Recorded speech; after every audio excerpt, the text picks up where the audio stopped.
আসসালামু আলাইকুম। আজকে আপনাদের সাথে যে রান্নাটা শেয়ার করব সেটা হলো, এখানে খেসারির ডাউল নিয়ে নিছি, একটু বেশি নিছি কারণ যেগুলো ছিল সবগুলো নিয়ে নিলাম। তো এখানে পেঁয়াজ কেটে নিলাম আর মরিচও কুচি কুচি করে কেটে নিলাম। আর এখানে পুঁই শাক ভাজি করবো, সেটার ফোড়ন কেটে নিচ্ছি। আর ডাউল সেদ্ধ করা আছে, সেই ডাউলও রান্না করব, পাতলা ডাউল। তো এইখানে ফোড়ন কেটে নিচ্ছি। তো এখন আমি ব্লেন্ডারের এটার মধ্যে দিয়ে আমি ব্লেন্ড করে নিয়ে আসি। তো ব্লেন্ড যে করব আমি, সেটা আমি একবারে মিহি করে ফেলবো না, একটু আস্তে আস্তে রাখবো। এবং তো দেখেন আমি কিভাবে ব্লেন্ড করি। তো আমি এখন ব্লেন্ড করব। এখানে ডাউল নিয়ে নিচ্ছি। তো একবারে হবে না, আমার দুইবারে করতে হবে।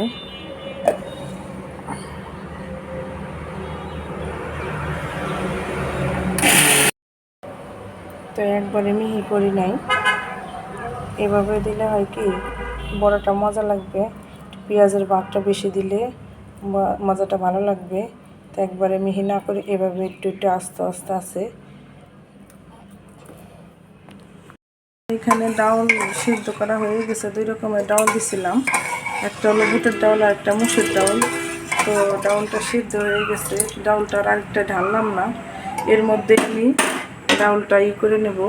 তারপর ফোড়ন দিয়ে এটার মধ্যে ঢেলে দেবো ফোড়নটা। তো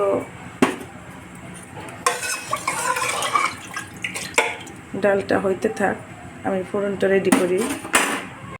তো আমার এদিকে ব্লেন্ড করা হয়ে গেছে। তো আমি ব্লেন্ডটা করছি এরকম, একবারে মিহি করি নাই, একটু আস্তে আস্তে রাখছি যাতে খেতে ভালো লাগে। তো এটাকে আমি এখন মাখাবো। পেঁয়াজ সম্পূর্ণটা পেঁয়াজ দিয়ে দেব। কড়ার মধ্যে পেঁয়াজ দিলে কি হয়, ভালো লাগে, খেতে ভালো লাগে। এতে পেঁয়াজটা কুচি করে রাখা পেঁয়াজ মরিচ সবগুলো দিয়ে দিলাম।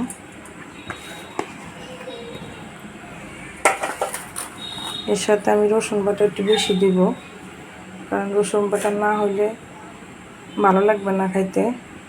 তো সামান্য পরিমাণ আদা এবং জিরা বাটা দিব, হলুদের গুঁড়ো দিয়ে দিব।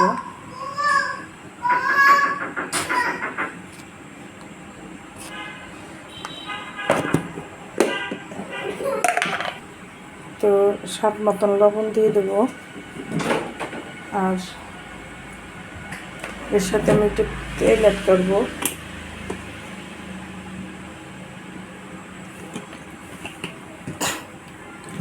ওদিক দিয়ে আমার ডাউলটা হোক, আমি ফোড়ন দিলে আমার ডালটা কমপ্লিট হয়ে গেলে আমি এটা দিয়ে দেব। তারপর আমার পুঁই শাক ভাজি করতে হবে।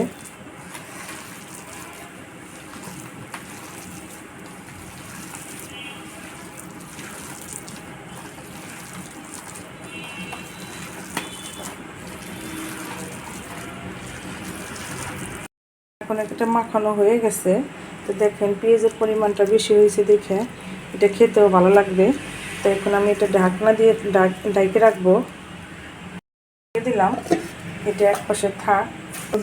ফ্রাই প্যানের ভিতরে আমি দিয়ে দেবো, তেল দিয়ে দেবো, ফোড়নটা, ডালের ফোড়নটা রেডি করার জন্য।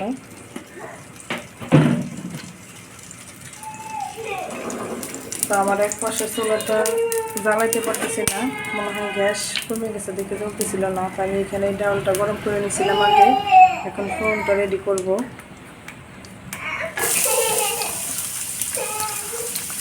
মধ্যে আমি জিরা দিয়ে দিলাম, জিরা দিয়ে একটু হলুদ, জিরা দিয়ে এই ফোড়নের মধ্যে আমি হলুদ দিয়ে দেব।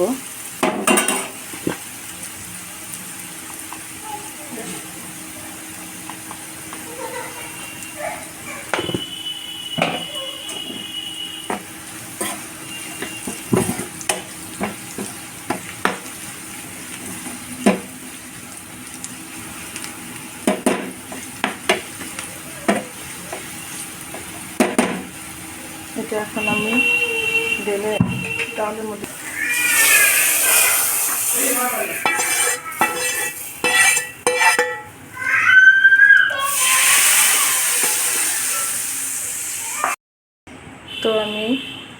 মরিচটা সব ফোড়নটা মিশে যাওয়ার জন্য আবার বলক দিয়ে নেব, স্বাদ মতন লবণ দিয়ে দেব।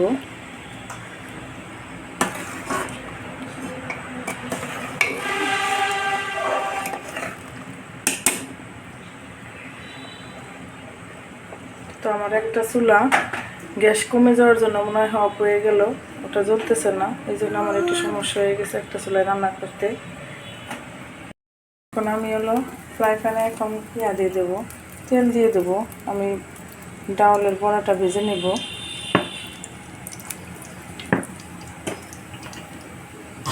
এখানে আমার ডাউলটা কমপ্লিট হয়ে গেছে, পাতলা ডাউলটা।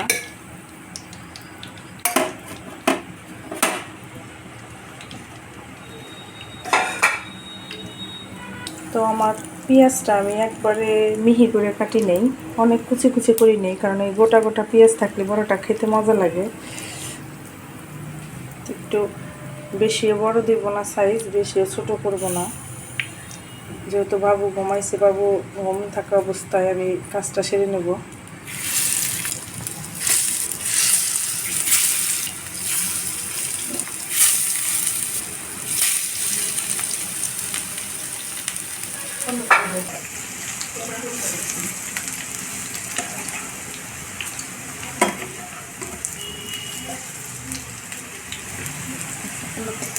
এখানে আমি পুঁই শাক রান্না করছি, আপনাদের রান্না করার সময় ভিডিওতে দেখাইনি। তো এই আমি লাল মরিচ তেলের উপরে দিছি, কারণ এই লাল মরিচটা তেলের উপরে দিলে কি হয়, এই মরিচটার ঘ্রাণ সুন্দর বের হয়। আর হলো টাটকিনি মাছের চচ্চড়ি আজকে করিনি, আমি রাত্রে গরম ভাতের সাথে চচ্চড়ি করছিলাম, ওইটা ছিলে গরম করে নিছি। আর খেসারির ডালের বড়াটা বানাইছি, আর পাতলা ডাউলটা রান্না করছি। তো আজকে কোনো মাছ মাংস তেমন রান্না করিনি, আজকে নিরামিষ খাবারই খাবো। এর মধ্যে কালকের মাছের তরকারিটা আছে। তো আমার রান্নাটা কেমন হয়েছে তো আপনারা জানাইন।